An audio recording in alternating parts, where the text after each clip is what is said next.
¿Qué se necesita para convertirse en el jefe supremo de la mafia?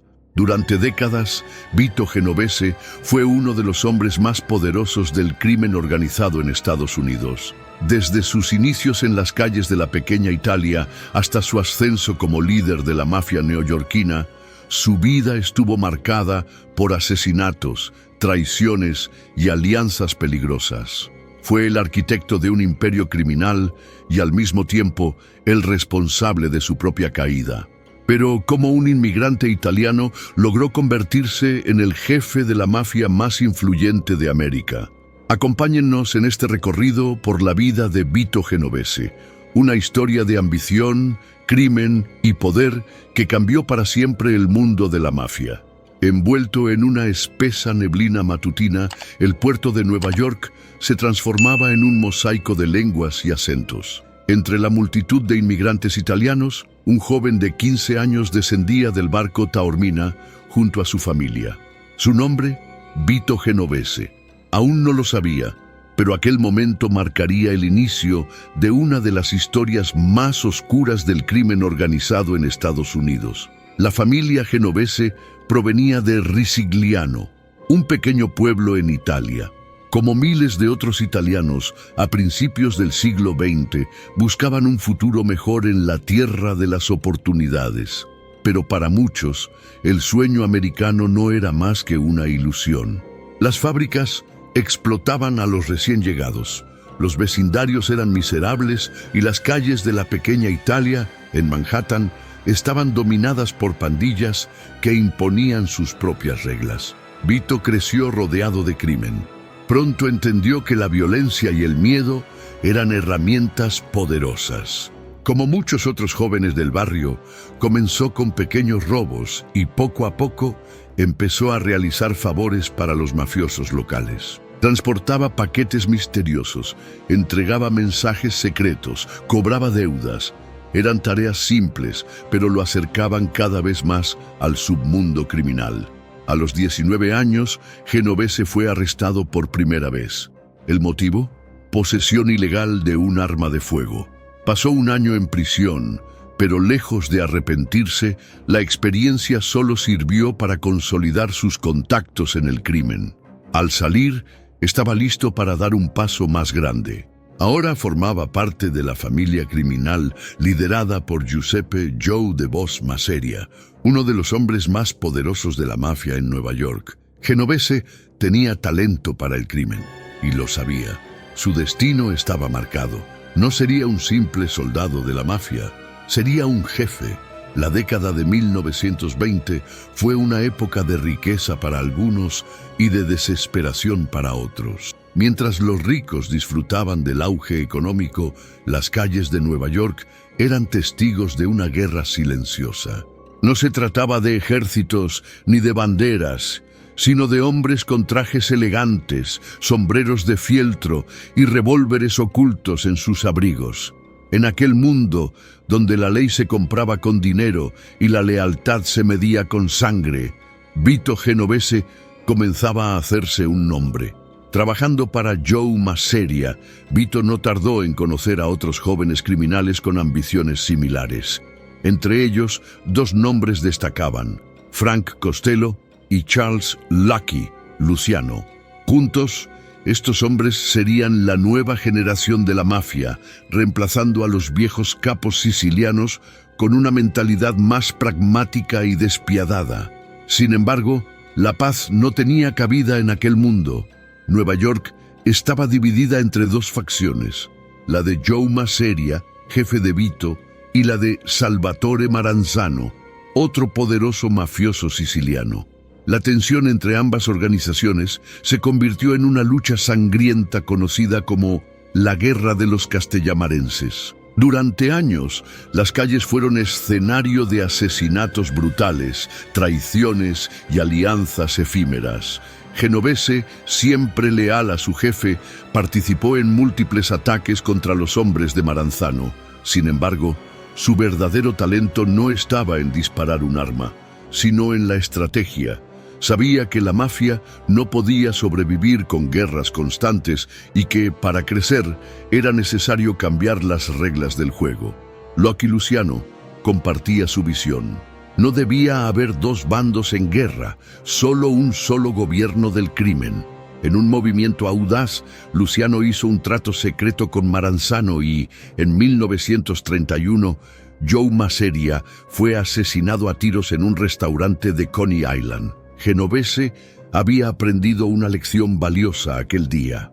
En la mafia, la lealtad es un arma de doble filo.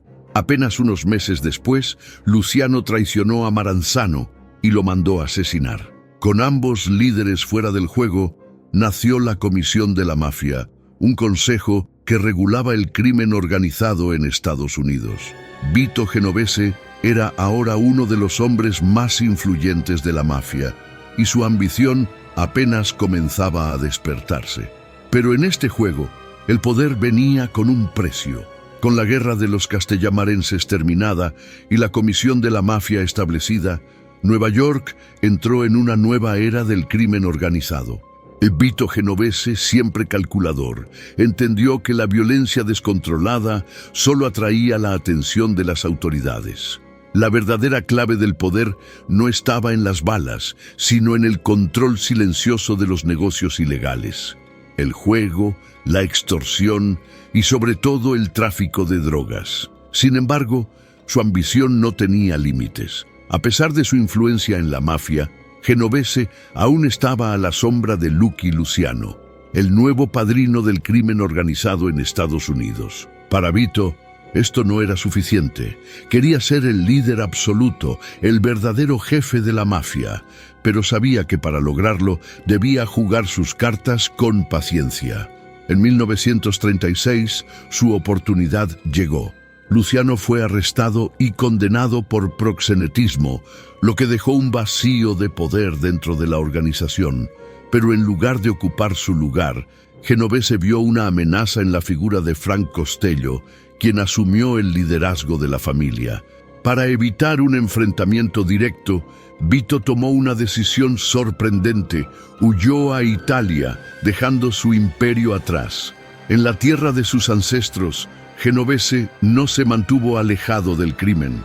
Al contrario, estableció lazos con el régimen de Benito Mussolini, apoyando al dictador fascista en la eliminación de mafiosos que operaban en Sicilia. Incluso se dice que ayudó a organizar el asesinato de un periodista que investigaba sus actividades. Mientras Estados Unidos se sumía en la Segunda Guerra Mundial, Vito disfrutaba de una vida de lujo en Europa. Pero la guerra lo cambiaría todo. En 1943, cuando las tropas aliadas invadieron Italia, Genovese vio que su tiempo allí se agotaba. En un acto de puro oportunismo, se entregó a los estadounidenses y se convirtió en informante para el ejército, ayudándolos a establecer contactos con la mafia siciliana para facilitar la invasión. Con el fin de la guerra, regresó a Nueva York en 1945, más fuerte que nunca. Pero ahora tenía un solo objetivo en mente: destruir a Frank Costello y tomar el control absoluto de la mafia. Era solo cuestión de tiempo antes de que la sangre volviera a correr por las calles de Nueva York. Vito Genovese había regresado a Nueva York con un solo propósito: destronar a Frank Costello y convertirse en el jefe supremo de la mafia. Pero Costello no era un hombre fácil de derribar. Había consolidado su poder durante los años de ausencia de Genovese y contaba con fuertes aliados dentro de la organización. Vito sabía que la violencia era un camino peligroso, pero también entendía que, en el mundo del crimen, el miedo era la mejor herramienta para hacer negocios. Así que puso en marcha un plan meticuloso para debilitar a Costello desde las sombras. Primero, se aseguró de ganarse la confianza de otros líderes criminales, como Carlo Gambino, quien también veía a Costello como un obstáculo para su propio ascenso. Luego, poco a poco, comenzó a socavar el control de su enemigo sobre las operaciones de la mafia. El golpe final llegó en 1957. Un sicario enviado por Genovese disparó a Costello en la cabeza cuando entraba a su apartamento. Milagrosamente, el disparo no fue fatal, pero envió un mensaje claro: Su tiempo había terminado.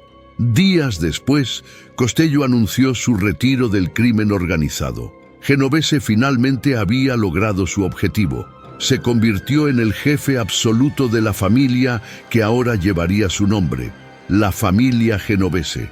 Sin embargo, el reinado de Vito no duraría mucho.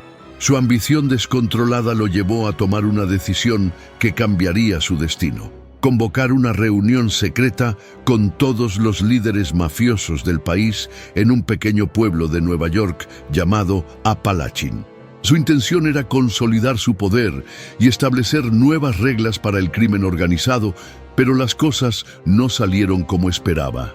El 14 de noviembre de 1957, la Policía Estatal de Nueva York, sospechando que algo extraño ocurría en la lujosa mansión donde se realizaba la reunión, rodeó el lugar. Decenas de mafiosos intentaron escapar corriendo por los bosques, pero más de 60 fueron arrestados, incluyendo a varios capos importantes. Aunque Genovese logró evadir el arresto en ese momento, el daño ya estaba hecho. Su nombre estaba ahora en la mira del FBI. El golpe final llegó en 1959, cuando sus propios aliados, temiendo su creciente poder, orquestaron su caída. Utilizando testigos protegidos, las autoridades lo acusaron de tráfico de drogas y lo condenaron a 15 años de prisión. Vito Genovese, el hombre que había construido un imperio en las sombras, pasaría el resto de su vida tras las rejas. Su legado, sin embargo, seguiría vivo en la historia de la mafia.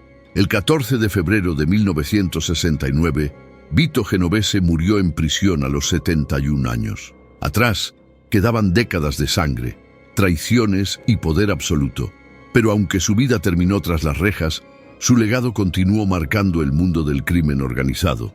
Su familia criminal, ahora conocida como la familia Genovese, siguió operando mucho después de su muerte y se convirtió en una de las más influyentes de Nueva York. A diferencia de otros clanes mafiosos, los Genovese adoptaron una estrategia de discreción, evitando la atención innecesaria y fortaleciendo sus redes en el juego, la extorsión y el tráfico de drogas. El legado de Vito no fue solo el poder, sino la idea de que el crimen debía operar como un negocio, con reglas claras y líderes calculadores. Más allá de la realidad, su historia también dejó una marca en la cultura popular. Películas como El Padrino y series como Los Soprano se inspiraron en figuras como Genovese para retratar el ascenso y la caída de los grandes capos de la mafia. Su nombre, aunque temido en su época, se convirtió en sinónimo de una era dorada del crimen organizado. Pero al final, ¿valió la pena? Genovese lo tuvo todo: poder, dinero, influencia. Sin embargo, su ambición desmedida lo llevó a perderlo todo.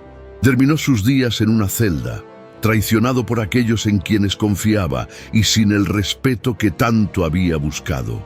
El destino de la mafia siempre es el mismo: un ascenso meteórico seguido de una caída inevitable. Y Vito Genovese, el hombre que soñó con ser el rey del crimen, no fue la excepción. Gracias por haber visto hasta aquí. Si te gustó este video y te apasiona este tipo de contenido, suscríbete al canal para no perderte los próximos videos y descubrir más historias fascinantes. Nos vemos en el próximo video.